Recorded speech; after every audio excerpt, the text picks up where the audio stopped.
Okay, so let me start first by introducing myself and introducing TrickStop briefly, so that we give the rest of the people a chance to arrive, so that they don't get halfway through. So my name is Vladimir Miletic, as you can see on the slide. I am a physician and a psychotherapist, and I have been working for TrickStop for a while now. So TrickStop is our organizer for tonight. They're an online company who have an eight week program for hair pulling. It's a program based on a type of cognitive behavioral therapy that's called ACT, or acceptance and commitment therapy. It's, to my knowledge, the only completely online program. So you do everything in writing, and you're completely anonymous, which is a great feature to have. It's a highly effective program, and I really recommend that you go to their website and check it out, or you can simply ask me any questions that you have. So our topic for today will be how to manage anxiety and hair pulling during the COVID-19 outbreak. Um, I will be talking for about 40 to 45 minutes. I will try to be as brief as possible and to make, well, let's say to make less digressions that I'm prone to, so that I can say everything I have in time. Um, you're welcome to ask questions while I talk. You should see a Q&A button somewhere on your screen, so you can type the questions there. And then when I reach the end of the webinar, I will answer all of them. The idea is for the webinar to last for about 1 hour, more or less. I suppose depending on the number of questions, we can stay a bit longer as well, because I really think that your questions are as important and probably more important than what I have to say. So I would like to give you as much time as needed to answer all your questions. So here are some of the topics that we will be covering today. So first, obviously, we have to define what anxiety is. We're going to compare and contrast anxiety with stress and see, are they the same? And if not, then why not? And where they overlap and such things. I will try to be very practical, and even though I will be talking about theory a little bit, I will try to make it very much, down to earth and as understandable as possible.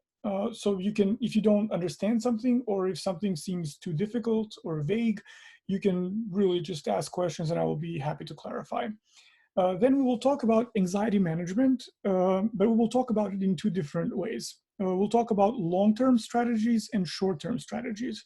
Obviously, long-term strategies have the goal to sort of lower your, let's say, base levels of anxiety and to prevent any spikes, whereas short-term strategies are those that you can apply when you become very anxious.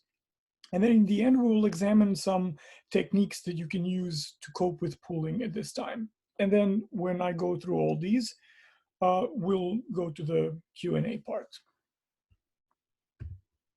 So, of course, we have to start by defining anxiety. It's a word that we use all the time, and it would seem sort of, it would seem like it's a term that we don't have to define because we already use it all the time. But I find that a lot of the times when we just use terms like that, we actually use them as an umbrella term. So a lot of the times when you hear people talk, you will see that they use anxiety and stress interchangeably, or being uncomfortable or being anxious and being tense. And they sort of put all these words into one pot, and then it's really very hard to differentiate what's happening with them. So in order to sort of lower your anxiety levels, or to alter basically any emotional state that you have to be sort of very precise about what is it that's happening inside of you. So I'm going to try and give you tools to understand anxiety a little bit better. I will use a theory that you don't get to hear about very often. So I think it's going to be an interesting perspective for sure. So the man who sort of taught me what anxiety is the guy on the picture here. That's George Kelly. So of all the psychologists of the 20th century that I could have mentioned, I think Kelly is possibly the least known one. He's not Freud, he's not Albert Ellis or Beck. He's not a household name, so to speak, but he's extremely important for most of those that I mentioned, except for Freud, because Kelly is obviously younger. So in 1955, Kelly published a book called The Psychology of Personal Constructs, which I read this book, I think, um, about a decade ago, maybe even more, yeah, more, and I'm still very much in love with it. It's a very complex and layered piece of work, and it outlines a completely different view of human nature. So every theory has its sort of foundational story, and for Kelly, it's the idea of what a scientist is. So by basic training, Kelly was an engineer, and he only got his PhD in psychology. So a lot of his thinking is very much mathematical and engineer-like. So he started thinking about human psychology from the idea that every person is a scientist. Since obviously he just assumed that we all do what scientists do. So what is it that scientists do? They create all kinds of hypotheses, and then they test them experimentally. They sort of keep the ones that work and reject the rest. Right, so Kelly said that's what we all do. When we talk to people, we're testing something. When we make a choice in life, we're testing something. We test these hypotheses not just by talking, but also by acting, making decisions, using gestures in all sorts of ways. But the basic idea is that our cognition is essentially this very complicated scientific lab. So Kelly says that anxiety happens when we really don't know what hypothesis to test. So something happens in the outside world or inside of you, and you suddenly realize that you have no theory to explain it. So you cannot give meaning to what's happening. And when your meaning-making processes fail, that's when you become anxious. So I realize that this might sound a little abstract and that not everyone might be as in love with this notion as I am. So I'm going to try and simplify it into different ways. So there are these four sort of categories of experience when we might feel anxiety. The first one is when we become sort of surrounded by too much information at once. The second one is when the information that we get is too new. And then the third one is very similar to the second one, which is when we really don't have language to describe what's happening. And then when the information is internally inconsistent. And whenever I talk about this theory, I always mention the same example because I think it's a very, very good example, which is when you turn on the news, for example, you will usually have a panel of guests discussing something. And even if you watch the news from the beginning, you likely lose track at some point and you have no idea anymore what is it that they're discussing. But what you see is 3, 4, or 5 people just shouting and talking over each other. So you get a lot of information at once. Since you get the information from 3 or 4 people, it's very likely that it's not internally consistent, meaning that they have different points of view. At the time that we live in, they also have different sets of facts. So all of that seems like this complete mess of facts that you really don't know what to do with. And then we become anxious, and then we very easily become overwhelmed by anxiety. So that's what Kelly essentially means, that all these things are happening around you and you have no practical means of making sense out of them. So if there's one message that anxiety would send to you when you feel it, it's that you need tools. That's what it means. You have no tools to deal with the situation that you're in. So that would be sort of Kelly in a nutshell. We will come back to Kelly numerous times during this webinar. As one of my colleagues once said, I seem to be unable to talk about psychology without mentioning Kelly's name at least once. So how does it look like, the experience of anxiety? Of course, the most basic level and the most obvious thing about becoming anxious is the physiological excitation. So this is what we usually notice. Your palms start sweating. You can feel butterflies in your stomach. You feel all kinds of strange sensations in your chest. Your heart is racing. You start breathing differently. Most of the time, right, our breathing becomes faster and more shallow. So that's the first thing that we notice when we become anxious. But there are other layers of experience that I think are equally important. So if this basic level of physiological excitation arises, that means okay, so something is happening. There's no way for me to give meaning to this situation. I don't have adequate tools. Now, I would hope that it seems obvious, or at least likely, that when you become aware that you don't have any tools, it's essentially a call for you to adapt to the situation, meaning change a little bit about yourself, something about yourself, and to be able to develop tools to cope with the situation. And you would think that this is something that naturally happens to most of us, that we just adapt to the situation. But no, not really. Humans are not that simple. Usually, our first reaction to this idea that we need to change, to the anxiety that we feel, is to just reject change, to decide that we're not going to change. And then, because we don't like to change unless we absolutely have to, what happens next is that we start avoiding the triggering event. And so this, logically speaking, if you have something that bothers you and you remove that something from in front of you, it would be logical to think that we will not be anxious anymore.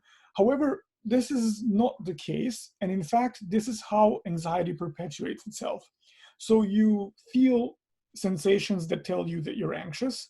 You decide that in the moment that change is not something you want to do, and you start avoiding events. An example of this would be procrastination. So when you procrastinate, you would say, for example, I'm reading a book instead of, I don't know, cleaning my house. And so if I look at you from the outside, what I will see is a person reading a book. But you're not actually reading a book. What you're doing is you're not cleaning the house. You may hold a book in your hand, but you are not reading the book. You're not cleaning the house. So in a sense, when we avoid anxiety-provoking events, they always stay there with us. Somewhere in the back of your mind, the event is still present because you're actively avoiding it, meaning that you have to retain it somewhere in your consciousness on some semi-conscious level. So in that way, the more we avoid, the more anxious we become. And actually, when you have chronic anxiety, for example, um, as often happens when we procrastinate, like I mentioned, uh, the anxiety will grow and sustain itself just by the virtue of you knowing you're procrastinating, right? So the way to go about dealing with anxiety is not to avoid or go around, it's to actually go through. It's to adapt and to try something different. Because the only way to get tools that we don't have is to actually try using new tools, right? We will come back to this a little later when we talk about coping with anxiety. I put some verses here. It's from William Butler Yeats's poem, Second Coming.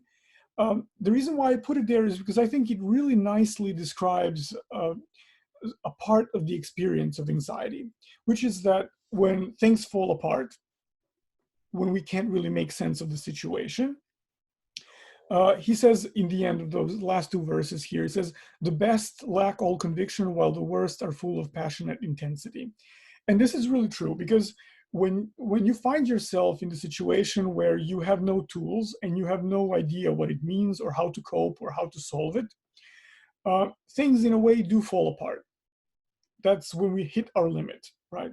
So, uh, and then what happens is that usually this wicked little voice shows up when he says the worst are full of passionate intensity. And then what that voice does is starts criticizing us. It tells us, look at you procrastinating yet again. You're lazy, you're not trying hard enough.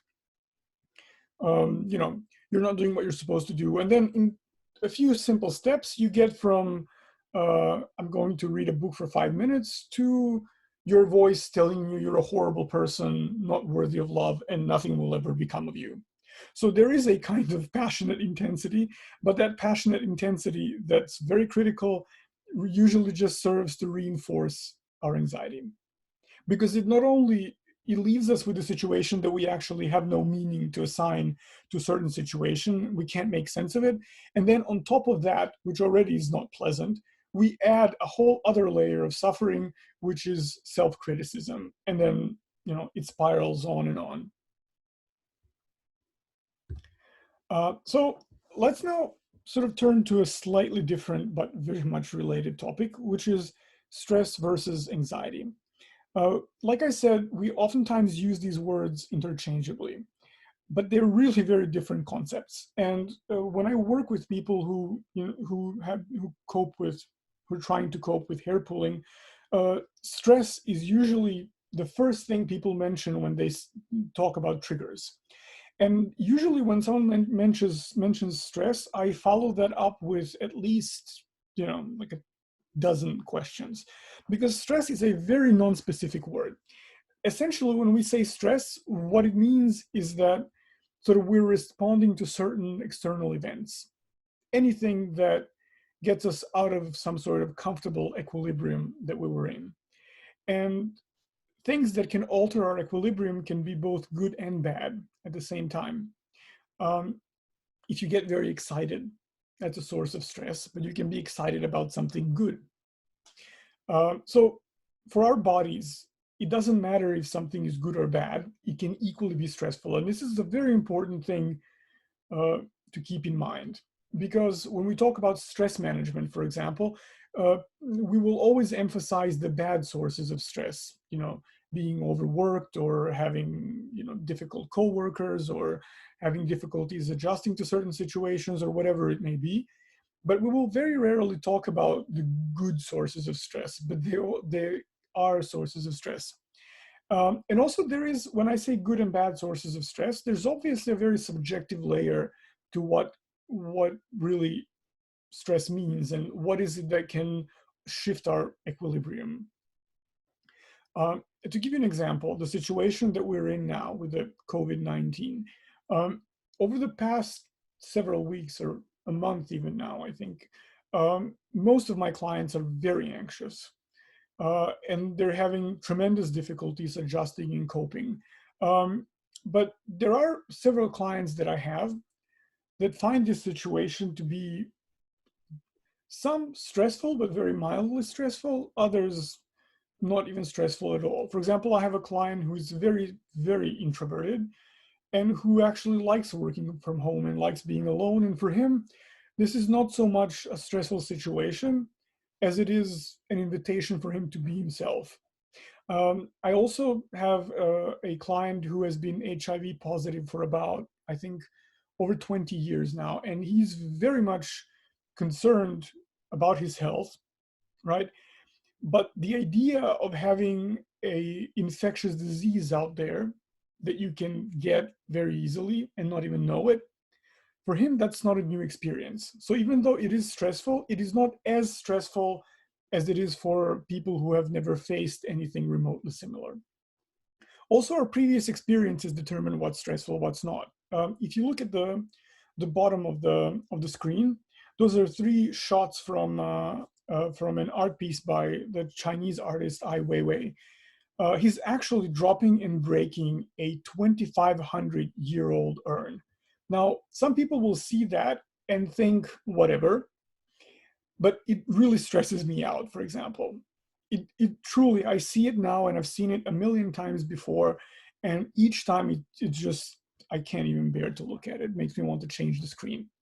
Right, this is an example of how something can be quite stressful, but it's really very subjective, because I don't think most people would be stressed out by a broken urn. But for me, the idea that you will willingly break something that's 2,500 years old is just very stressful. It makes it a very powerful statement and, a good piece of art, but still, no, I don't even know what to say. So anxiety is just one possible answer to stress, but it's not the only one. That's important to keep in mind. So when you're stressed, you can become anxious, but there are many other ways in which you can also respond to stress. And then today, we can't really talk about all the reactions to stress. We'll just talk about anxiety. And the reason why is because it's the most common one. So let's start by discussing some long-term measures. This painting, I have to, sorry, as you can see, I stacked this presentation with art pieces.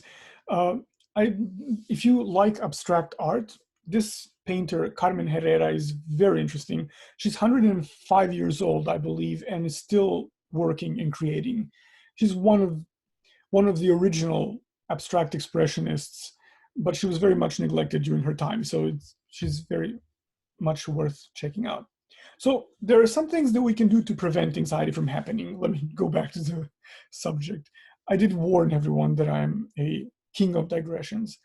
So the first thing that we need to do when we try to lower anxieties in this situation that we find ourselves in is to have accurate information. This may seem like a very obvious thing to do and a very simple thing to do, but it's not really.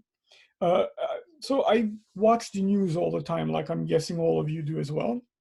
And I have this, in normal circumstances, I have this habit of reading the news in different languages, which I really like because you get a more complete picture of what's happening. So I will always consult several news sources.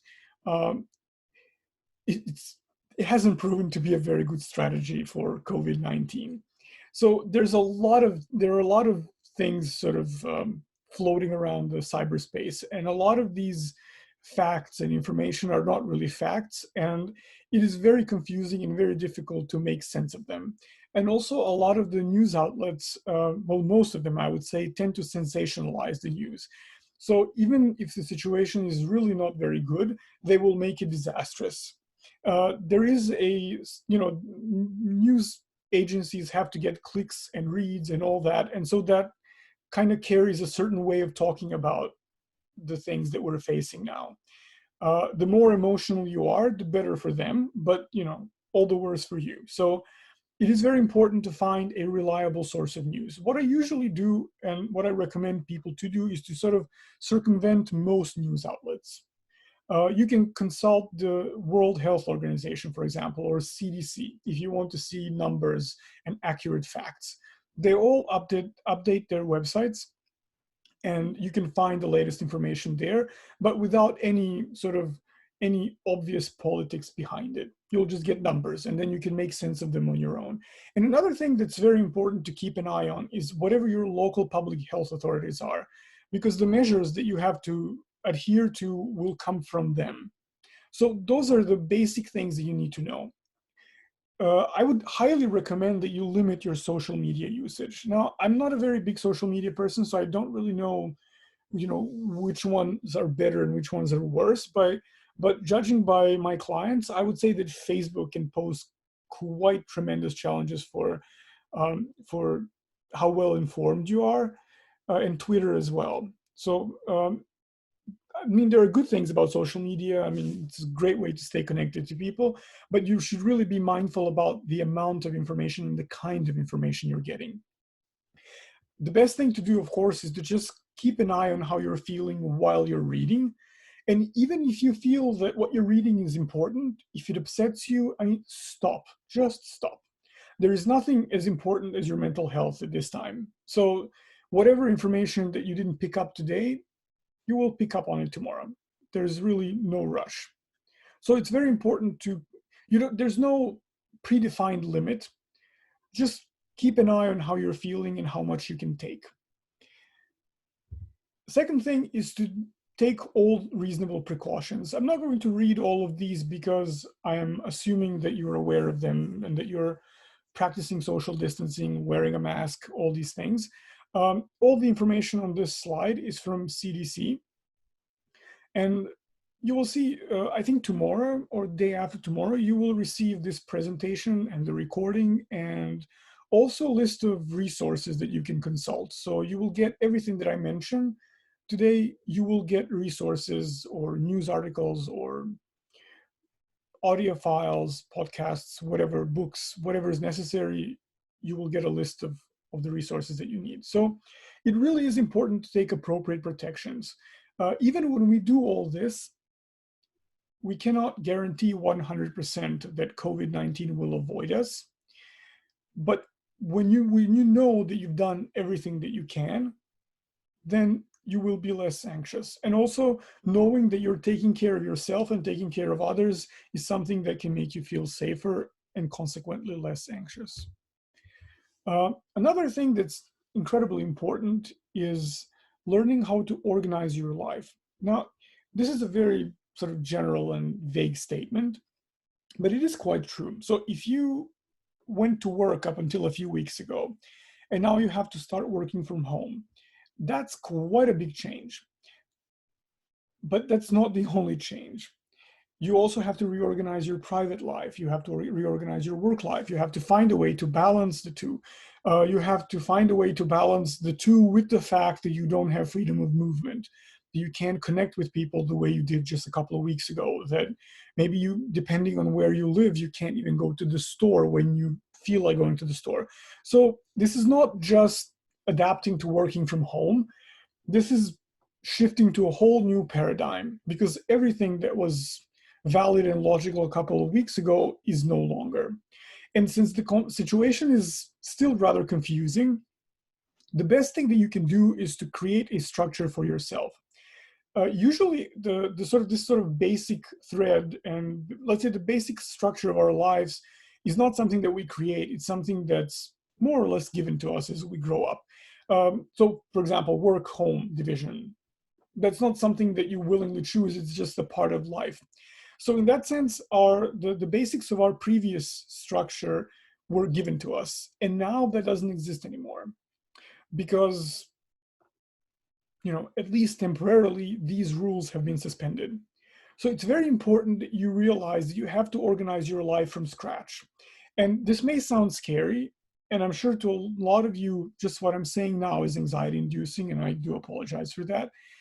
But there's also a liberating aspect to that. It means that you can now organize your life based on your actual needs.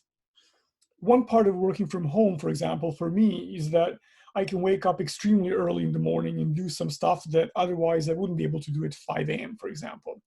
I like to wake up early. So you may not, so you can allow yourself to sleep longer.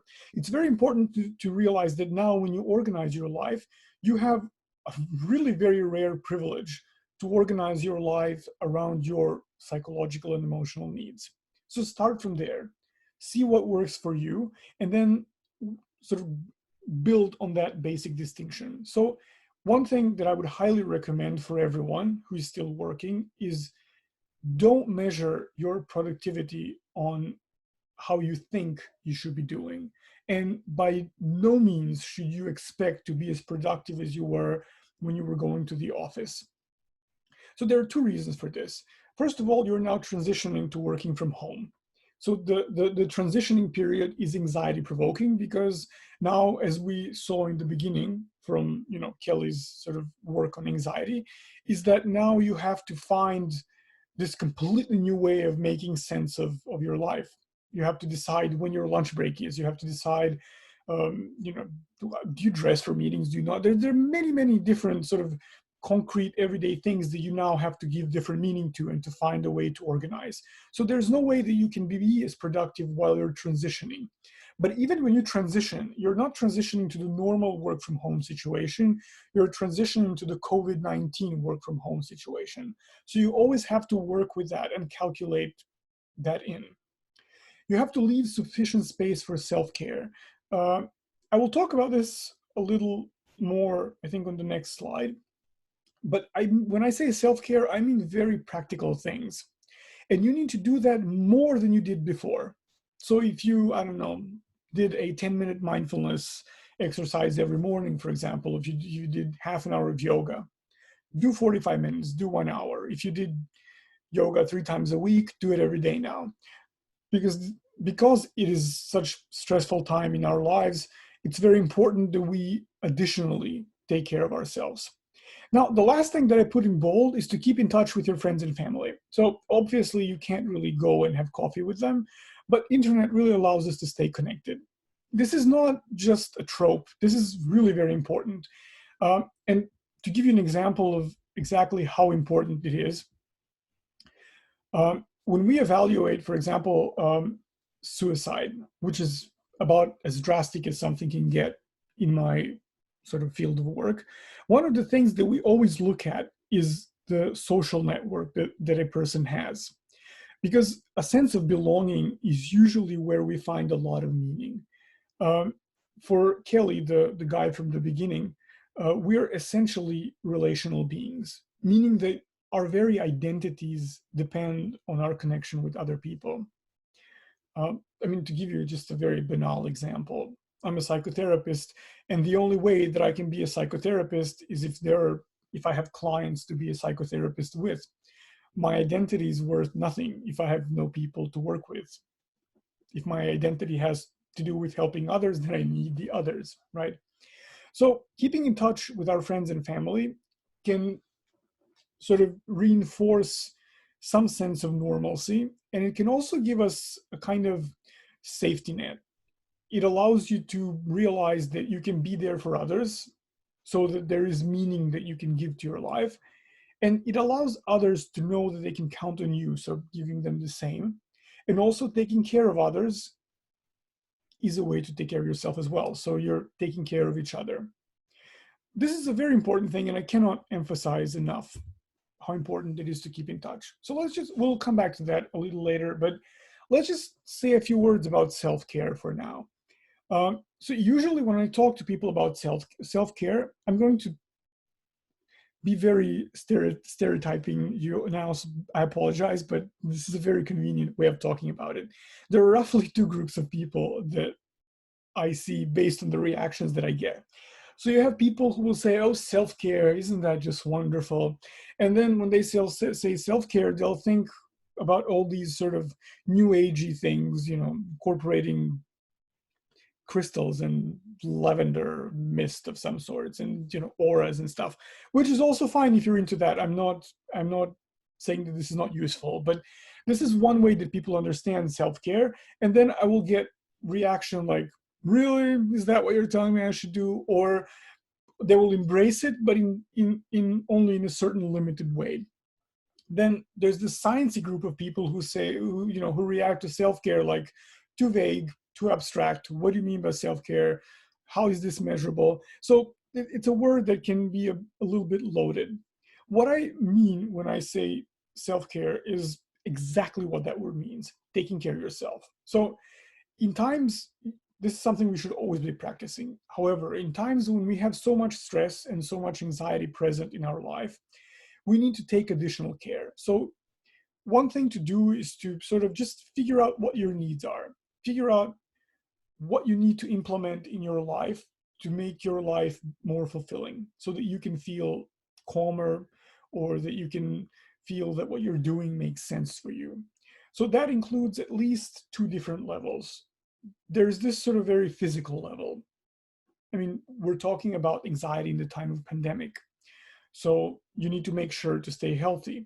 That includes eating properly. That includes supplements. That includes keeping your distance from people. That includes not taking unnecessary trips. So there are many, many things that you can practically do. That includes exercise, for example.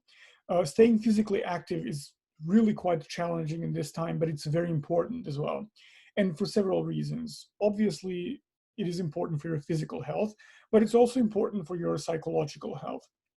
We know now from research, and I'm sure most of you know that from your own experience, that exercise will make you less anxious. It will make you calmer. It will make you think differently.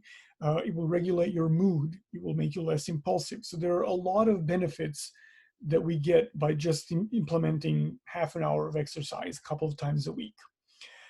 Another thing that I emphasize really very heavily, and if some of you are my clients from TrickStop, I'm sure that I've sort of encouraged you to take up mindfulness practice to the point of me being aggressive about it. But this is because it's really very beneficial, and it's one of the best stress management techniques that we have.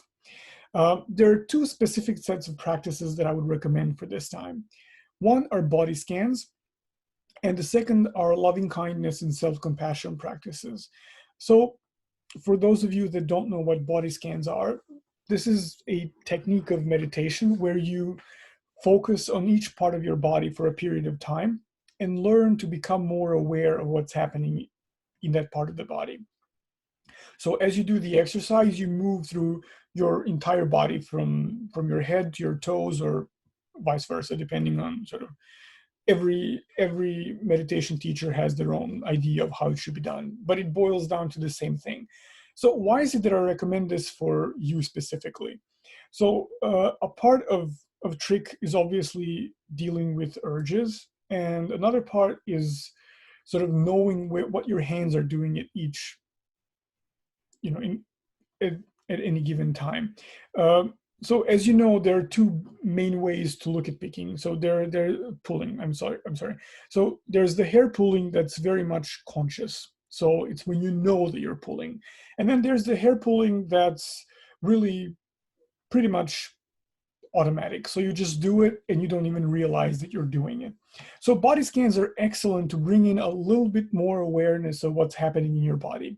Because once you realize what's happening, once you realize your hand is reaching for your scalp or wherever you're pulling, you have a chance to intervene there, right?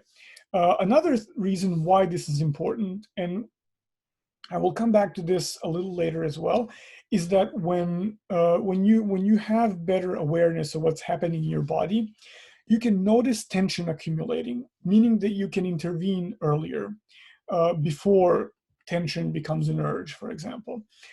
And so the second set of practices is loving kindness practices. There are essentially four practices that fall into this category. That's loving kindness and self-compassion that I listed here. And then there are two other practices, which is sympathetic joy and equanimity. These two that are listed here are particularly important. This is because they essentially redefine the way you relate to yourself and then consequently to your urges as well. So they're listed as long-term strategies. That means that when you complete an exercise, you might feel better, you might feel more relaxed. Specifically, body scans are very relaxing, but the benefits of sort of having increased body awareness or redefining the way you relate to yourself, that's something that emerges after a period of practice. So you need to be regular with them. I always tell people that it's okay if you can't sit and meditate for 4 hours. That's not the point. If you can do 10 or 15 minutes, that's fine. But the emphasis should be on daily practice. When you cultivate loving kindness, you're essentially cultivating the desire to be well. And when you're cultivating self-compassion, you're actually cultivating the desire to ease your own suffering. And that leads me to the next point here, which is informal mindfulness. So what most people do is they will say, I will practice mindfulness for 10 minutes or 20 minutes. And then when they complete the exercise, they just get up and move on with their day. This is not where mindfulness should end, right? If you've done guided mindfulness exercises, you may have noticed that at the end, whoever is guiding you will sort of give you advice to stretch that sort of mindful feeling throughout your day, right? So you can incorporate a lot of informal practices. You can, if you clean your house, for example, it's something that I hate doing, but then you can clean your house mindfully. So you can be aware of your hands while you're practicing, while you're cleaning or washing the dishes or whatever it is, folding laundry. So any activity can be mindful. It's not the same as formal mindfulness practice, but you can infuse mindfulness in anything that you do. Second thing is that you need to apply these things in practice. And when I say these things, I'm referring to loving kindness and compassion. So compassion in practice is basically kindness. If you do relapse, for example, and pull a little bit, the compassionate thing to do is not to turn on that voice from the beginning that I described that's going to sort of add more suffering to already existing suffering of pulling. It's to be kind to yourself. So when you're kind to yourself, you don't want to add more suffering, you actually want to ease the suffering. So you're going to forgive yourself and then see what lesson there is to be learned in this situation. You will do something to, for example, nurture your skin or help your hair grow. So that will be kind, something that will be beneficial to you in the long run as well as in the short term. What that is can be many things, and it's something that you need to sort of verify experientially. Just as Kelly would say, be a scientist, try different things out, and then see what works best. But the idea is that when we're in a tough spot, when we're anxious, when we're stressed out, when you want to pull, the most sort of impulsive, I guess would be the word, thing to do for us is to just go and be judgmental. What that will do in turn is make the urges to pull even stronger. The best way to counteract the urge is to be kind. This may sound very simple, but my God, it is not easy. So it does require practice and patience. And the last thing, I'm not going to go into many details, it's to cultivate gratitude. I just want to sort of give you a few points on how you can do that. You can do, you can keep a gratitude journal, which is maybe the most common thing to do. But what's sufficient is just to take a few minutes before you go to bed and then reflect on what you're grateful for that day or week or whatever period you think is fit. The idea behind this is not to forget about the bad things. And I really have to emphasize this. Forgetting about the bad things is not necessarily a good thing. As you learned that would be like second, third slide, when we talked about sort of how avoiding triggers doesn't really ease or resolve anxiety, it just makes it chronic. Well, the same thing is with this. If we ignore all the bad stuff that's happening, if we ignore that we had a relapse, if we ignore that, I don't know, your kids are stressing you out or any of these things, you're not actually dealing with these things. So gratitude should be there to balance out the thinking. When bad things happen and when we become anxious, we typically start to ruminate. And then you spiral out of control with all kinds of bad things, and you just start noticing bad things everywhere, right? So our emotions are a kind of filter. It's kind of those ugly Instagram filters that will make the light look very unnatural and all the colors slightly, artificial. So this is what our emotions do as well. And gratitude helps you balance it out. It helps remind you that not everything is black and white. There are different colors out there. So the goal is not to go from all black to all white. That is by no means a healthy solution. The idea is to infuse more colors.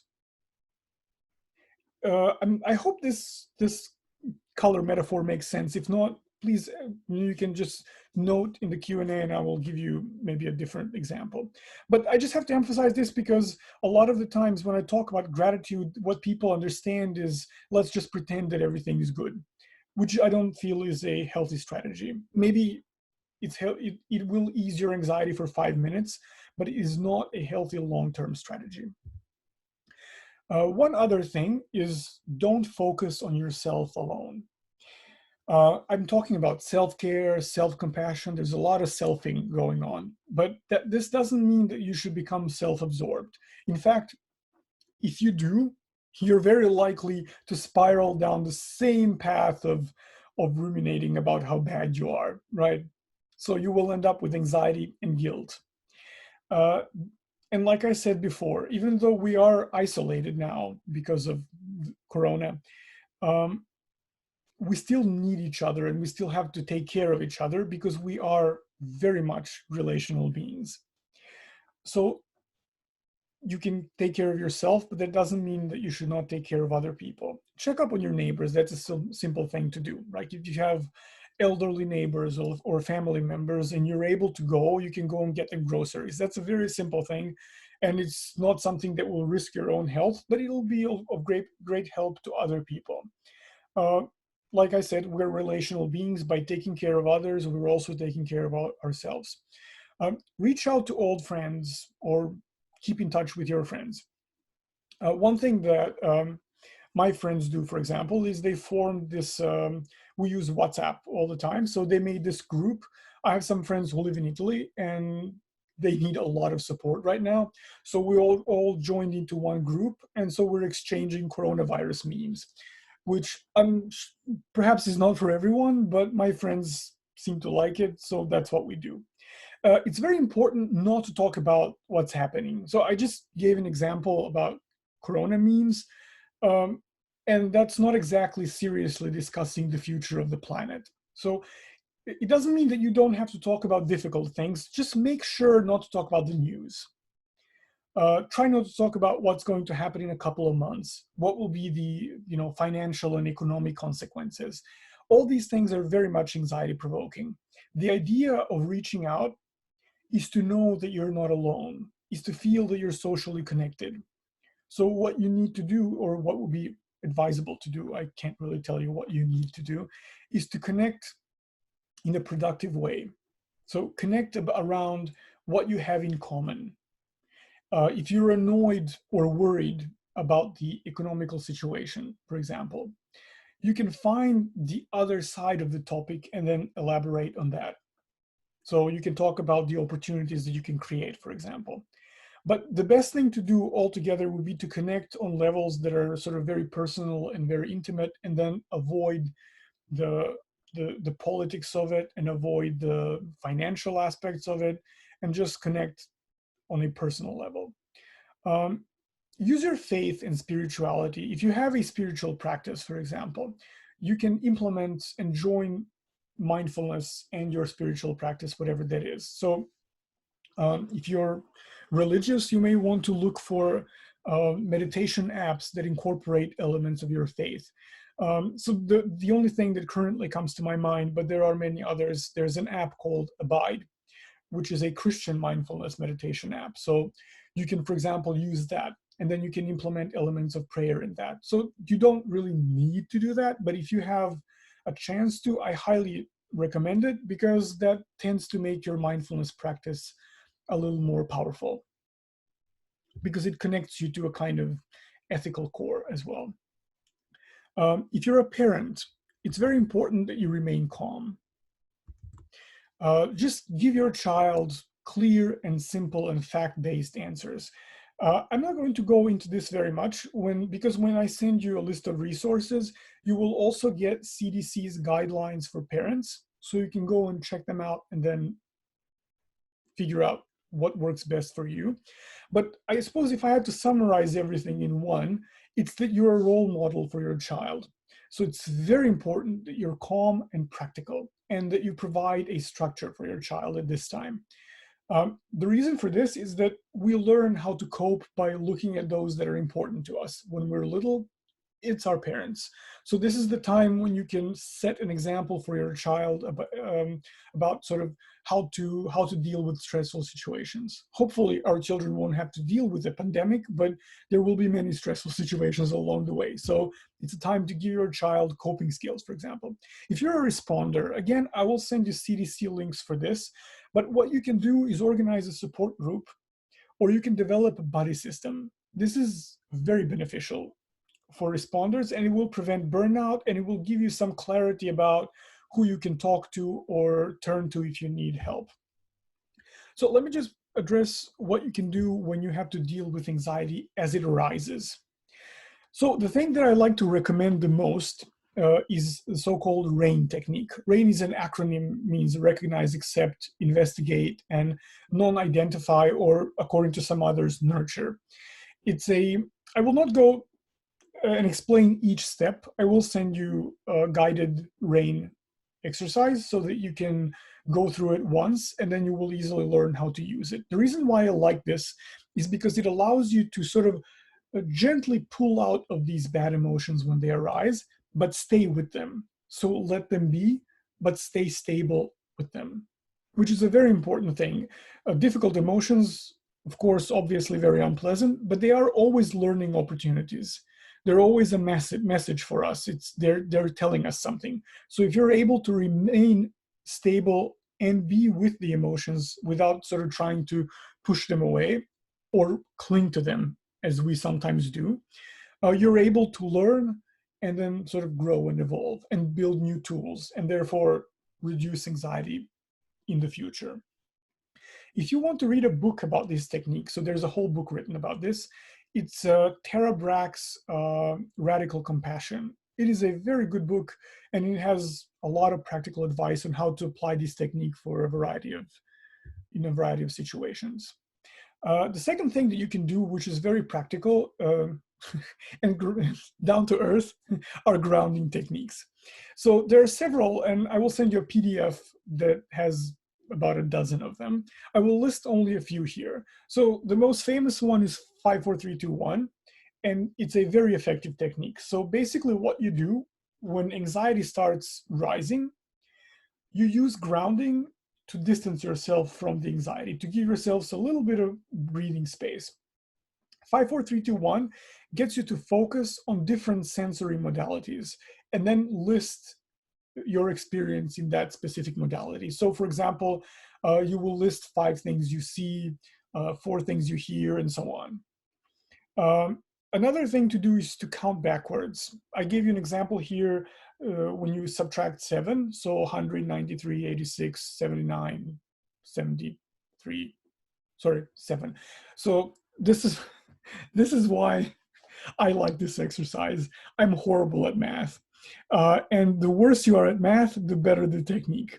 And the reason why is because I was unable to even read the numbers here. So why is it better if you're bad at math? Because it will make you focus more on counting. And if you focus more on counting, that means that it'll take away focus from anxiety. So you will basically redirect your focus and give yourself some stability in your cognitive functioning. Another way is to find safety in your body. There are several ways that you can approach this, but let's say that the most practical way is to simply focus on your feet touching the ground, or if you're sitting, to focus on sort of all the parts that your body is touching, sort of where your chair is touching your body. That's another thing that you can do. You can ground yourself in body awareness. If you practice body scanning all the time, then you will easily just tune into your body. So just complete body awareness for a while. That's also an excellent thing to do because it's like mindfulness on demand in a sense, where you will be able to sort of pinpoint exactly what you're feeling, but not get attached to that. And the last thing to do is breathing exercises, and I will send you several of those as well. I personally like counting backwards and the 5, 4, 3, 2, 1 technique because you can apply them anywhere you are. So you can count backwards even while other people are talking. You can notice things around you even if other people are talking. So if you become anxious while you're with someone, you can apply any of these and they will not even know that you're doing anything. If you prefer more cognitive ways to deal with anxiety, you can do these 2 techniques here to take a step back from anxious thoughts. One is to ask yourself these 2 questions. So, is this line of thinking causing more or less suffering right now? And is this line of thinking causing more or less suffering in the long run? If it's 2 more, and if it's 1 more, not a good line of thinking. Of course, when you apply this technique, you're not going to be judging the logic of your thinking, but just the fact that you're evaluating how you're thinking will give you a little bit of distance from the thoughts themselves. Another way is to sort of ask yourself, if I continue with this train of thought, what are the consequences for my behavior? And what's the evidence for this? Based on what am I even having these thoughts? So that's another way that you can approach. Both of these are useful if you journal, for example, you can write them down. And then as you apply this technique 3 or 4 or 5 times, you will slowly sort of start to see patterns emerging. And that's also a very nice way to learn about how you think and what your mind does while you're busy doing other things. So I'm going to go over some ways of coping specifically with hair pulling as well, and then we can move to your Q&A. I see that I'm already 10 minutes behind, so I apologize. So instead of this picture initially, I put a picture from a performance by Marina Abramovic called Artists Must Be Beautiful, but then I thought that the picture might be too triggering before I explained the performance and what it means, so I just replaced it with pretty clouds. But I left this accidentally down there. So this is not Marina Abramovic, those are clouds. So the urge to pull typically builds up before it becomes very strong and we cannot resist it anymore, right? So the most obvious thing to do is to intervene before the urge becomes hard to resist. I cannot speak for everyone, and I know this is not always the case, but most of the time, when sort of people talk to me about the urges, they will tell me that they will feel tension sort of accumulating, and then all this tension will somehow coalesce and produce an urge to pull. That means that there is a lot of space to intervene.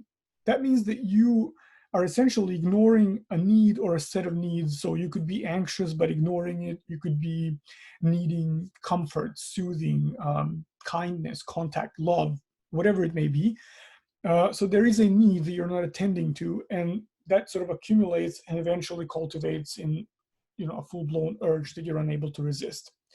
So if you're mindful of your body, you have a chance to intercept this and sort of intervene and find a better way to resolve the tension.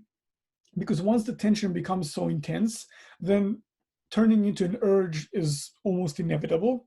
There are things that you can do, of course, and I will discuss that in the next slide. But before that happens, you have a very big space to react. So the first thing to do is to sort of befriend your body. You do that by practicing self-compassion or body scanning or yoga or anything that will allow you to get to know your body. What you do then is you learn how to tune into your body from time to time. You can give yourself tasks, like every time you walk through a doorway, check how you feel, for example. When you work, every time you sit and start working, check how you feel. Every, full hour, check how you feel. You can set little reminders to tune in and to check what's happening in your body. And then there are specific things that you can do to make this checking even more precise, which is, as you do body scans and as you learn more about your body, you will learn that there are specific regions where tension tends to accumulate. We mostly ignore this, but if we become more mindful, then we will be able to target these regions specifically and see how we're doing. So they're kind of measures of anxiety, if you will, a thermometer for anxiety of some sorts. So for most people, these regions are similar, but they're not the same for everyone. So oftentimes it'll be this area here between your eyebrows and on your forehead. That's where you can notice tension. For some people, it'll be their shoulders or the back of your neck in the upper part or the lower back. Sometimes it will be your breathing. When we're anxious, we tend to breathe quickly in a more shallow way. Or sometimes you will notice that you feel like you're not inhaling enough.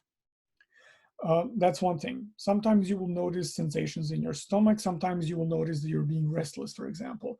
But it is very individual. These things that I just listed are what happens with most people, but not all people. So you need to learn where tension accumulates in your body, and then specifically pay attention to that body part as your day goes by. When you notice tension accumulating, there's a very simple thing to do. It's just be, slightly more mindful of your body. Just take a minute or 30 seconds, doesn't matter. Get in touch with your body and then just ask, what is it that I need right now?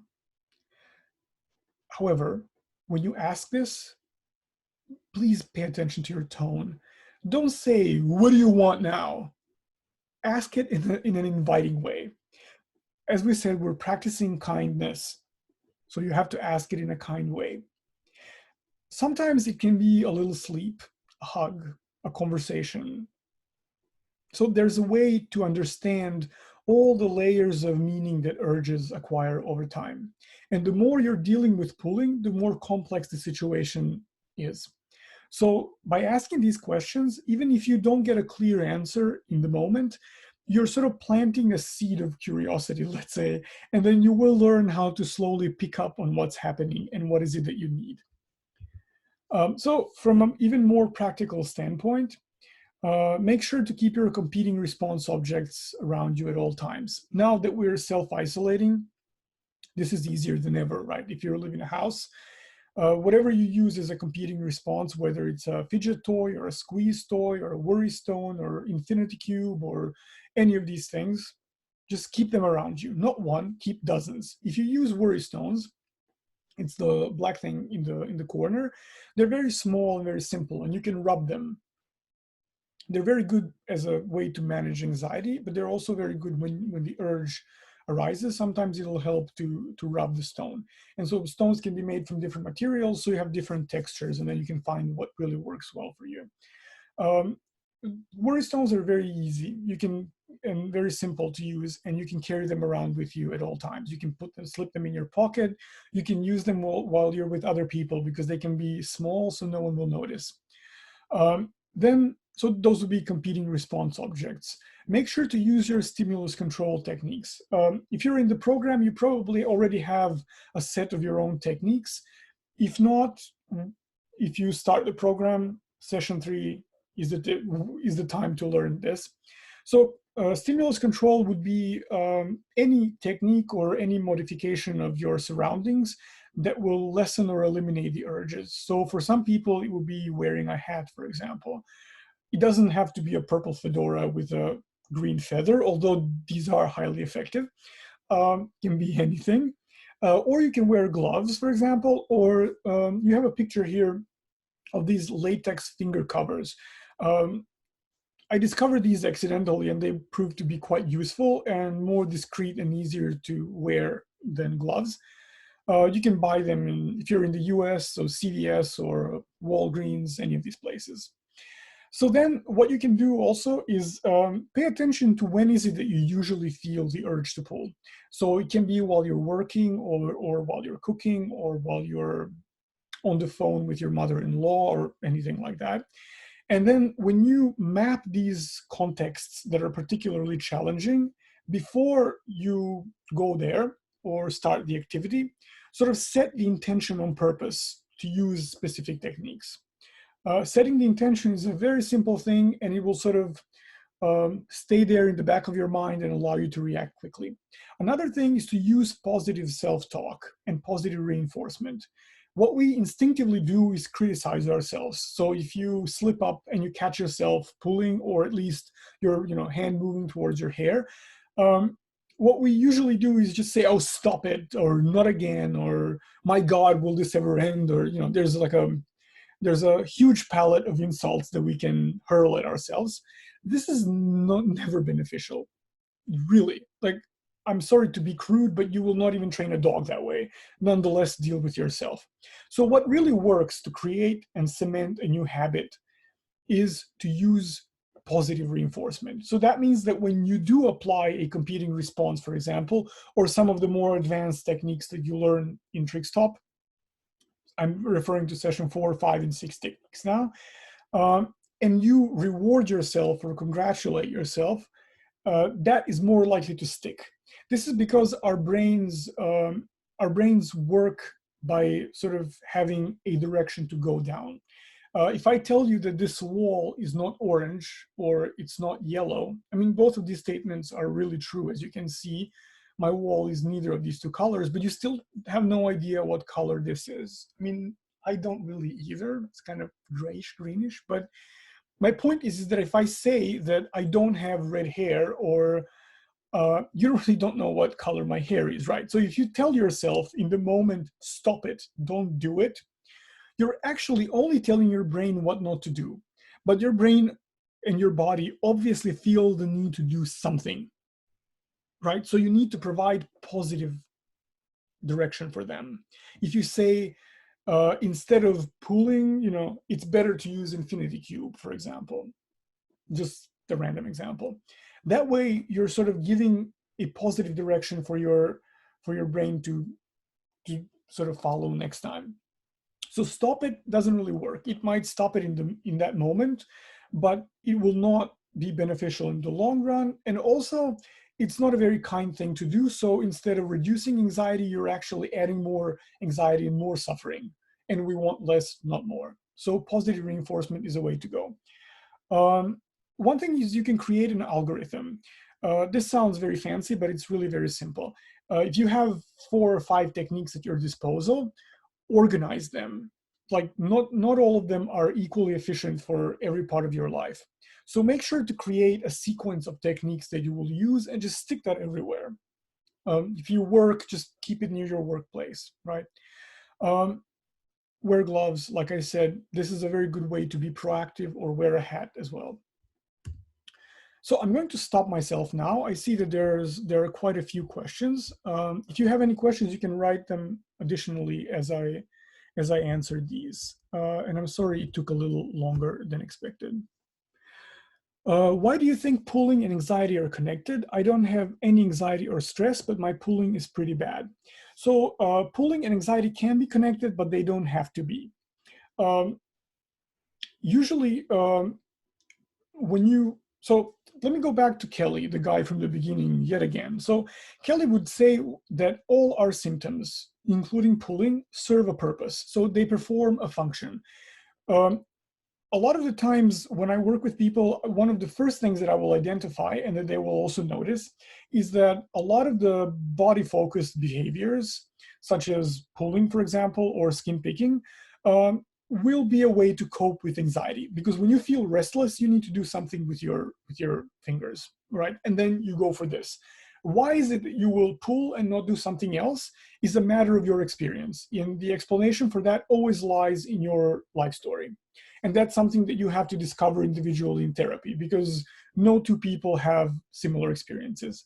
What we do know, however, is that these are separate things, but they sometimes overlap.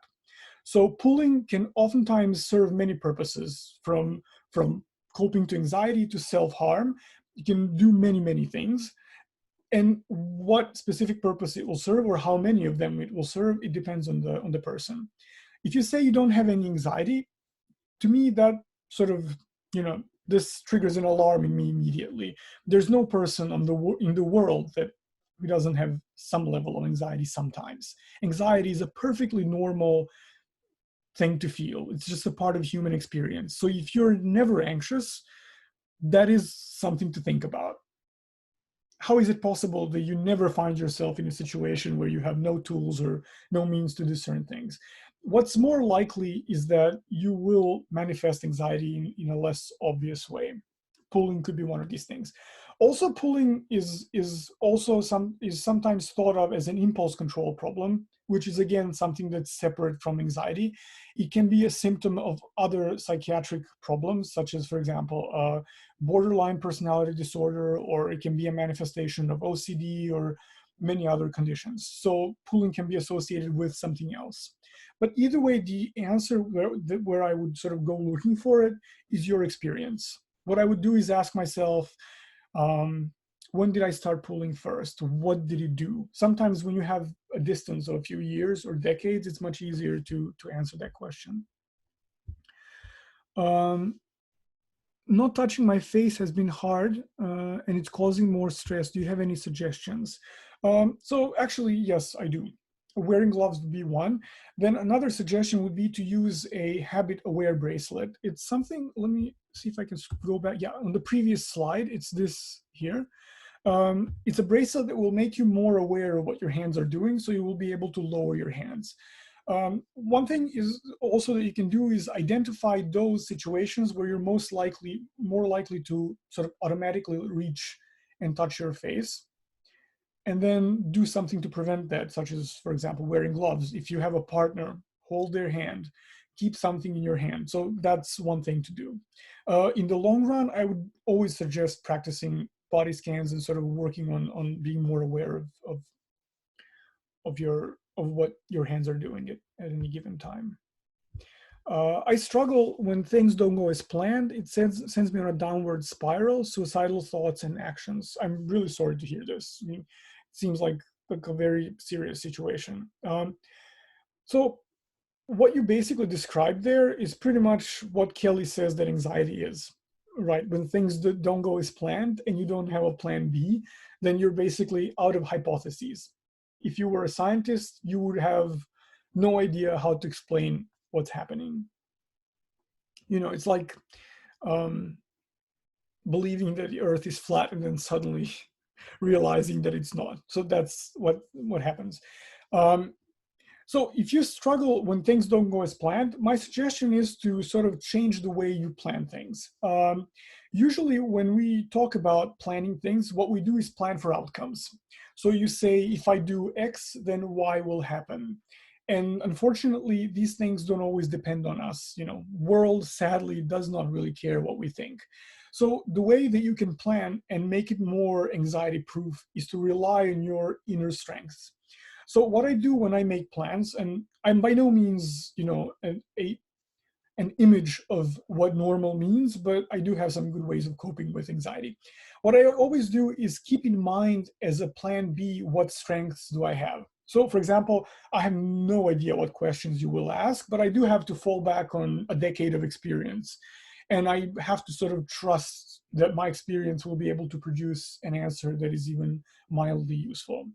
So if I run into a situation where a conflict may arise, I can't always anticipate when that will happen, but I can always rely on my ability to speak. If you've noticed, if there's one thing that I can do, that's talk endlessly. So I will always rely on sort of finding the solution by using what my strength is. So one thing that you can do is when you plan, see what strengths you can rely on no matter what. Like what inner resources that you have that you can always count on. And also keep in mind that what I'm just giving you now is a kind of a first aid plan. Uh, a long-term solution would be to see sort of how did you come to plan the way you do? How did you come to depend on this specific way of thinking? Um, Kelly would possibly call your way of thinking impermeable, meaning that you have one way to do things that's correct, and then everything else is wrong, and everything else can be anxiety-inducing. And then there are ways to change that, but I'm afraid that there's no quick tip. This is something that you have to work on in therapy. What are the 4 types of loving kindness? So loving kindness would be one type of. I was referring to a set of practices that come from Southeastern Asia, specifically, of course, from Buddhism. They're called the Brahma Viharas, and they are. I think I mentioned this, but let me repeat it just in case, since there's a question there. They're loving kindness, compassion, sympathetic joy, and equanimity. And they're all really wonderful practices. If you want to learn more about them, I would recommend a book by Sharon Salzberg called Loving Kindness, The Revolutionary Art of Happiness. It's a really good book on the subject.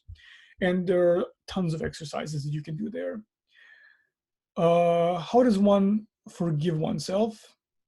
There's another question about forgiveness. You're saying forgive yourself, but how? It doesn't help to just say that and I have forgiven myself. That is really true. So if you think that forgiving yourself is an issue that you need to work on, then you can actually do that through a structured mindfulness practice. I'm also a mindfulness teacher. This is why a lot of my solutions come from mindfulness. There are structured forgiveness exercises you can simply do. But when I say forgive myself, what I mean is 2 things usually. 1, accept, and 2, learn a lesson and move on. And by moving on, I mean extend compassion and let it go. So 1, you accept the situation. So I've done something bad, right? That's the basic thing. Accepting doesn't mean that I have to like what happened. It just means that I have to acknowledge that this is now part of my experience. Why is it that you have to acknowledge that? Is because then you can look at it more objectively.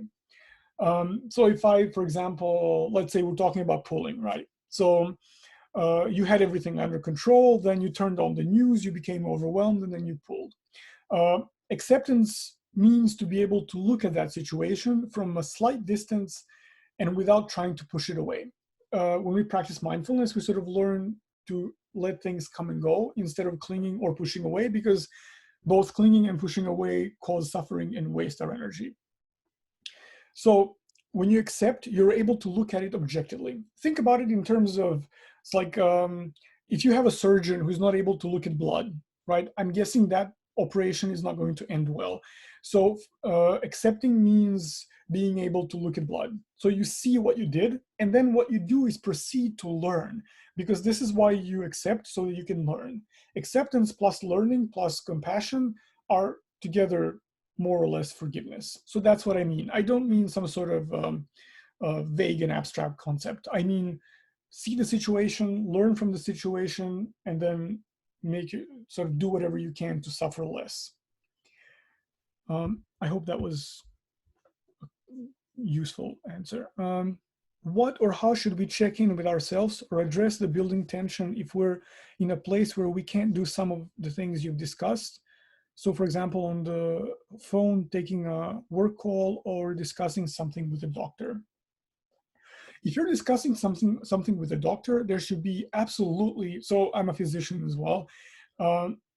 there is absolutely no reason why you shouldn't be able to stop yourself. So your physician is not a car mechanic. He should be able to handle your feelings, and I would really advise you to just let go. Whatever's inside of you, just, put it out and show it. Your doctor should be able to handle your emotions and should be able to talk to you and provide you some comfort. But I do understand the gist of the question. So what do you do when you cannot focus on your body? So in that case, I would suggest skipping over to competing responses. I know what you mean. For example, if, let's say, hypothetically now I feel the urge to pull, I can't really sit and spend the next 60 seconds tuning into my body while you're all waiting for me to finish and go on. That would actually probably be more anxiety inducing for me than it would be calming. But what you can do is use a competing response. You can use a worry stone or an infinity cube. Although infinity cube tends to make some noise, so you might want to use it on silent mode if on the call. So that would be the best thing to do then. It's not a perfect solution, but it is something that you can do in that moment to prevent yourself from pulling. How do I address the issue of an itchy scalp, as I think this is making my trick worse? So itchy scalp can be both the what causes you to pull your hair, but it can also be a consequence of hair pulling. So if you pull for a very long time, chances are your scalp will be irritated and then it'll itch on its own. So I would suggest the most basic thing, which is to use a shampoo that has zinc in it. That tends to reduce itching. Or for example, you have over-the-counter anti-itch creams that you can use, or you can simply use a corticosteroid cream. That's something, a cortisone cream. But I would advise you to use that only briefly, like maybe once or twice, not regularly, because cortisone, for example, can have some adverse effects on the skin when it's used in the long term, but short term it is quite safe. So in terms of how I don't think it should be available at Walgreens, is what I'm saying, even though stores tend to be empty these days. But one of these OTC preparations you can find. I pull daily, but I have lots of thick, coarse hair. I know I shouldn't do it, but I tell myself it's comforting and it's okay. Should I tell myself it's bad? Well, I think the fact that you're here and that you're writing the question, you already know that it's bad. If you can't stop yourself, I suggest this sometimes to clients, although not all the time, because it is not the greatest technique on earth. But if you absolutely cannot stop yourself, this can help sometimes. What we do in therapy in general, right, so not just for trick, but any kind of therapy, is that we try to learn how to take responsibility for our actions. Because unless you have some sort of agency, then you can't change something. So I try to then cross the two, the need to pull and the need to sort of take more control over pulling. So what you can do is you can say, now I feel the urge to pull, and I will pull for 2 minutes, or I will pull this one hair, or I will pull 3 hairs, or whatever the minimum is, and then stop yourself. You can even say it out loud, because that way you are sort of partially giving into the urge, but you're also partially taking control of it. It's a very messy and imperfect solution, but it is a transitive solution, something that you can use to gradually gain more control. I don't think you should be telling yourself it's okay. Definitely. I mean, unless you don't consider it a problem, in which case you wouldn't be writing that. I think what you should maybe say to yourself is that that you understand that you now don't feel like you have a choice. You should sort of make a statement that doesn't absolve you of responsibility and that doesn't sugarcoat what you're doing, but that extends some sort of kindness to yourself. When I send you a list of resources, you will have guided compassion meditations. And when you repeat those, there are phrases that people give you, like stuff like, may I be free from suffering, or whatever. Different authors have different phrases. In that, you can take some of these phrases and then adapt them and then make it sort of a compassionate approach to giving yourself permission to pull. But like I said, this is not the perfect solution, but it is a transitive solution. This was wonderful. Thank you. Well, you're welcome. I'm glad you enjoyed it. What is the bracelet called in the last slide? So that's the habit aware bracelet. If you just Google it, you'll see it's like the first result you get. Just a note on the use of these bracelets. They're not the solution for a trick by any stretch of imagination, but they will help you be more aware of pulling. So it's a good step up. Another thing that you can do is use, so even if you don't register for our program, what you can do is download the app. It's called TrickStop. And you can use the app for self-monitoring. So every time you pull, you can log that, and then you can look at your logs periodically and sort of try to learn a little bit more about your pulling. And logging itself makes you more aware, and it gives you the distance that I keep mentioning to be able to stop. How much is the sessions for the TrickStop? Okay, so TrickStop consists of 8 weekly sessions. So it takes 2 months to complete the basic program. The program costs about, I believe about $49 per week, but you can go to trickstop.com and then you will see all the payment information there. And you also have contact information here. If you have any information regarding the payments or anything of sort of more technical nature, you have the email support@skinpig.com. And if you want to ask something about the program or anything that you may be interested to know about pooling, you can email me. In your professional experience, have you seen a connection between birth control pills and anxiety? I started pooling when I got back on the pill.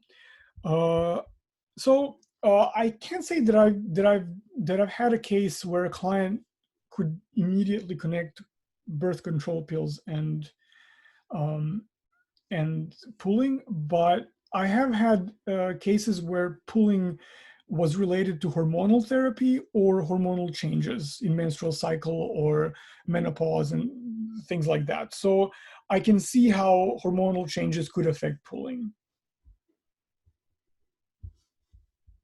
Let me see the next question, just 1 second.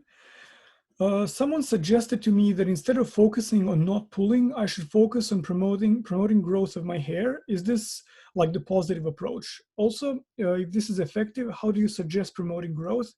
I know that I cannot expect miracle products, but I'm thinking that the extra time during quarantine could be useful time to devote to new growth promotion strategies. So that's a tricky question. So there are a lot of supplements out there for hair growth. I'm not a dermatologist, so what I can just tell you is what I've noticed that works for clients. These supplements work for some people and don't work for others, and they usually include vitamin B. So vitamin B has a peculiar, let's say, side effect, which is that it will open up your appetite, for example, if you take it. So that means you can gain some weight. So for some people, taking this in the long run might actually cause more stress. So you can try them, but then just see if they work for you. There's no universal answer for that. There are some preparations for hair growth. For example, there is something called minoxidil. I don't really know what they use to sell it as. That's the medical name.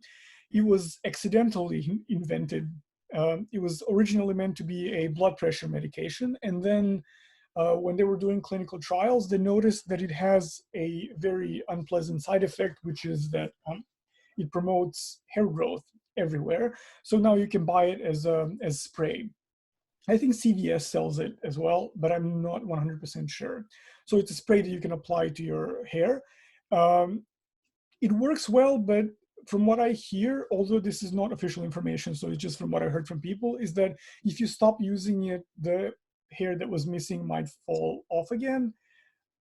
But again, it does work, so it'll promote hair growth. But this is not what I meant when I said positive approach. What I meant was when you manage to resist pulling, or when you manage to apply a competing response, or stop yourself in any way, or overpower the urge, or anything that's a positive outcome, meaning that you did less damage than you would normally, that's a very good moment to stop and congratulate yourself, reward yourself, give yourself something that's like a guilty pleasure. Just do whatever you can to validate the experience. How do I quiet the brain region that is overactive, like basal ganglia, using these techniques? I am an occupational therapy major, and I learned in my biopsych class the trick is associated with OCD. Is NAC a helpful supplement, and can trick be correlated with autism and repetitive restrictive behaviors? So there's a lot of questions. So let's start unpacking. So it is true that there is some connection in research between basal ganglia and trick, and that is also an area of overlap with OCD. So trick is similar to OCD, but it is a different entity. This may change in the future as we learn more, but currently they're similar. There is some overlap in symptoms. There are correlations, meaning that if people have OCD, they can also exhibit hair pulling, but correlation doesn't mean that two things are connected to each other causally. It just means that they could have a common cause or some other property in common. So regarding the basal ganglia, there is some research, and if you have I can tell you where to look for a reference, although I cannot give you the names of the authors because I forgot. But in Kaplan and Sadok's synopsis of psychiatry, they talk about some research that connects amygdala and hair pulling. So without being too technical, I don't want to bore other people on the call, but amygdala is an extremely important area of the brain for emotional regulation. And one thing that you can do is use mindfulness in the long run, because so daily practice and sustained daily practice, because what we know from studies of mindfulness and people who meditate for a long time is that the size of amygdala changes, and the connections between basal ganglia and prefrontal cortex become stronger. So prefrontal cortex is the part of the brain just under here, basically, and it's the part that allows us to have a bit more control over executive functions, meaning you're less impulsive, let's say. You have more control over your behavior. So that way, by strengthening mindfulness, you can learn how to keep trick under control. Is there a connection to autism and repetitive restrictive behaviors? So I'm not aware of, off the top of my head, I'm not aware of any studies that actually make the connection, which doesn't mean that there aren't any. Trick, I can see how you can see it as a restrictive behavior, but I wouldn't sort of draw a connection between these two. In my experience, there are connections between OCD, between different personality disorders or adaptation disorders, as we call them now, and hair pulling, but not necessarily between autism and hair pulling. But hair pulling can be a symptom in autism, if that makes sense as a distinction. So it's not separate, it's not a comorbidity, it's just a manifestation, usually about aggressiveness and stuff like that. You mentioned a book by Tara Brach. How do you spell that? If you mean her last name, it's Brach. And the book is Radical Compassion, sorry. She has another book called Radical Acceptance, but the one about the RAIN technique, it's Radical Compassion. It's her latest book. She has a website, I think tarabrach.com. You will get that in your resources, I'm absolutely sure. And she has a lot of guided RAIN practices as well for specific emotional states, I believe including anxiety specifically. So you can look on her website as well. She also gives talks and free webinars from time to time, so it's worth checking out. What do you think of CBD for anxiety and hair pulling? Experientially, I've had people tell me that it's beneficial, but there are no studies that I can sort of recommend. I mean, there's no empirical proof that it works, but I've seen clients that have benefited from that. Do you know any products that can help regrow hair from pulling? So I mentioned some just a few minutes ago. I bite my nails. Is there something I can do on my nails that will reduce the chance of infection or help heal the infection? The skin around my nails gets infected very often. It does heal itself, but chronic infections can be good for me. Okay, so if you bite your nails, so that's more in the domain of skin picking than hair pulling, but as you all know, they are similar conditions. So what you can do is something very simple, like take more vitamin C. So don't put vitamin C on your skin because it's acidic and it will burn, but you can take pills. The reason why I'm saying this is because vitamin C helps your body make collagen. Collagen in turn will help your skin heal faster. Another thing to do is to use hydrating skin lotions. This is like a very banal advice, but it really works. And what you can do is just buy some antibacterial cream and then use it.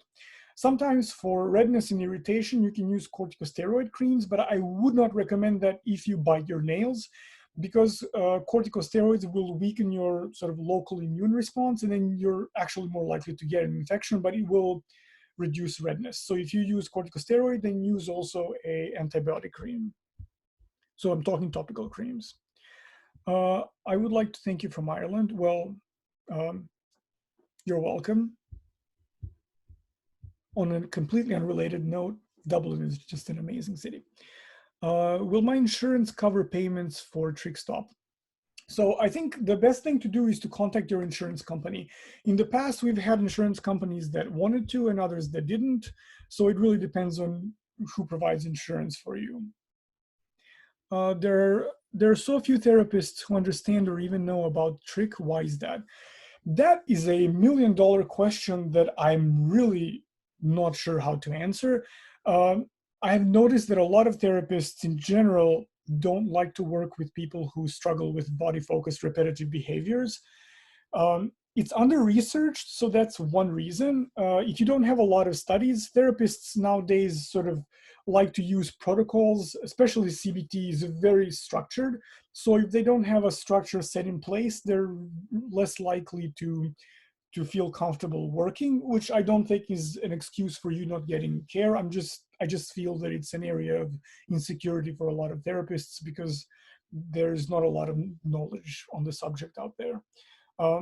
And in my experience, I would always encourage therapists to start, because if you know psychology and you have the tools to actually get to know your client, then you don't need empirical studies because you work with people, not with empirical studies, right? So if they just give you enough time and patience, they will learn everything they need from you. Unfortunately, I actually enjoy pulling, even though I want to stop, but it's extra hard. Any advice with this? Yes.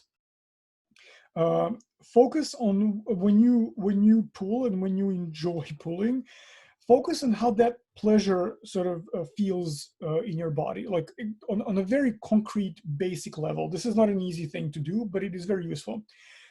Map it out, how it arises, how it develops, how it passes away, exactly what happens in your body as you feel pleasure. And then ask yourself, when is it that you feel a similar pleasure, in different situations, or focus on one specifically sort of strong or important part of that experience, and then sort of check in with that body part from time to time and see if it's activated or not. That will help you add more behaviors that are similar to pulling, and it will make it easier for you to replace them with something that's valid, that's sort of useful, not valid. Right? I'm looking into wearing a custom glue-in hairpiece, but I'm worried about long-term damage to my hair by covering it completely for long periods of time. The upside is that by wearing it, my stylist's clients have learned to stop or slow down their urges since they no longer pick their real hair. What is your professional thought on wearing a custom wig long-term, essentially? So I see that as a stimulus control. So kind of like wearing a hat, or wearing gloves for that matter. I think it's an okay solution as long as it's time limited. And I wouldn't recommend that you only do that without sort of diving in a little deeper in terms of what pulling means to you, what purpose does it serve, how did it evolve. It really is important to understand the meaning behind the symptom if you want to get rid of the symptom. But I agree with the risks, and you sort of, it's not going to stop your hair from growing, but it will slow it down. I take NAC supplements daily. Do you believe this supplement helps?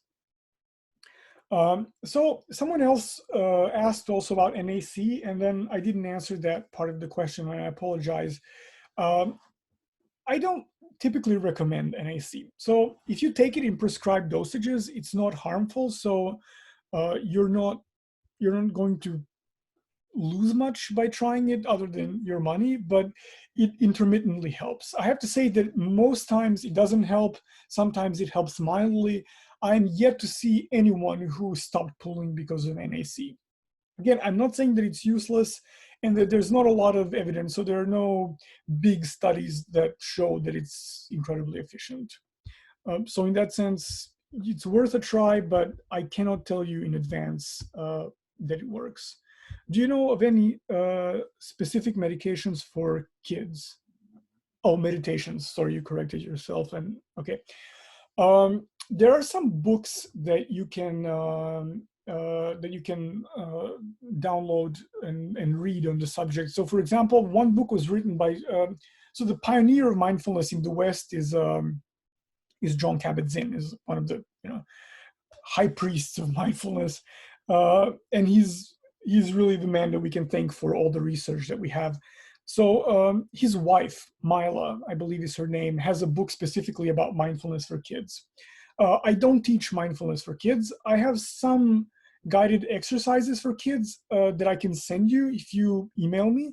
And you can also check the resources that we send. One of the links that I will share with you is University of California in San Diego. They have, their medical school has a mindfulness center.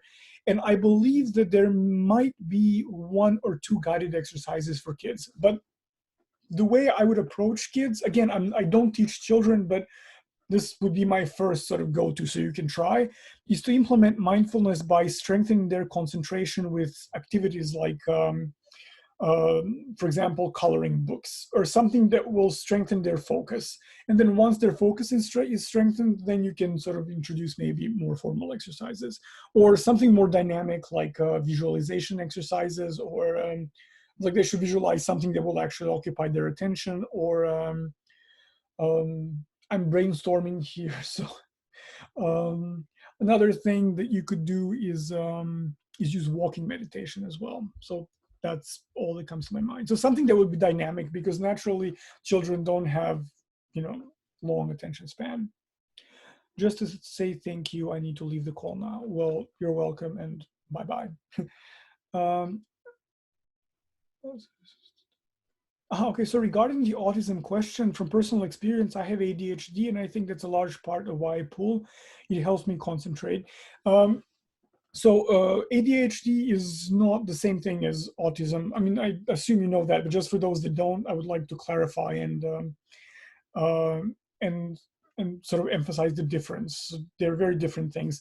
With ADHD, I can absolutely see how that could help you concentrate, but then that just means that whatever you do for hair pulling, you should focus equally on sort of strengthening your concentration. And there are different ways you can cope with ADHD. There's obviously medication, but there are a lot of therapies that are equally as successful. You have different kinds of applied mindfulness exercises you can use. There's biofeedback that also works for some people. So there are many things that you can do for ADHD. Essentially, I would always go for treat the cause rather than just the behavior. So in that sense, while you're dealing with ADHD and sort of trying to get it under control, you can use Infinity Cube comes to my mind, or fidget spinner. Those competing responses that are more dynamic. That's what I would do. What's the difference between loving kindness and self-compassion? So the difference is not very big. Loving kindness is essentially a kind of general desire for well-being, whereas compassion is specifically desire to alleviate suffering. But in terms of what's beneficial for us, they both sort of just invite us to treat ourselves a little bit differently. I'm so sorry, I got a call when you answered my question about pulling when I have to do something I don't want to do, like homework. Could you recap your answer briefly? So I'm not exactly sure how you phrased your answer, but my suggestion would be to use competing responses if that's possible. Like if you're doing homework, with your non-dominant hand, you can use any of the things like worry stones or infinity cubes or fidget spinners or squeeze toys or bubble wrap, for example. Or you can take a piece of fabric that you can pull on. Or another thing that you can do is find a texture that works, that gives you pleasure. So the sensory pleasure. Sometimes rubbing your hands together can be useful, or rubbing a surface of the table, or anything that will keep your fingers engaged. If you need to focus on your homework, that is, so you cannot do any of the grounding exercises, for example. Okay, so I believe those are all of the questions that I see. If I accidentally skipped over a question, because there was quite a lot of them in the beginning, I do apologize, and please, feel free to email me with any questions. And if you have any questions about the program, you can email our support or go to trickstop.com, and then you can find a lot of information about the program there as well. Oh, there's another question. Okay, I'm going to answer that one question, and then we will have to finish. So I have many cysts on my head, and I tend to pull near those areas. Is there some underlying reason for this that you know about? So cysts can irritate the surface of your skin, so that could be an obvious reason. But regarding the cysts, I would sort of be very reluctant to give you any advice, for the very simple purpose that I'm not a dermatologist, and that is more in their domain. So I wouldn't want to infringe on their territory. And also, I might give you bad advice. So it's much better if you consult a dermatologist for that. So that will be it for tonight. So thank you very much for attending. There was quite a number of you, and thank you for asking your questions. If you need any additional information, I would be more than happy to answer your questions in writing, or you can schedule a consultation call so that we can discuss any dilemmas or doubts that you have. So have a pleasant evening or night or whatever time zone you're in, and keep in touch. Bye.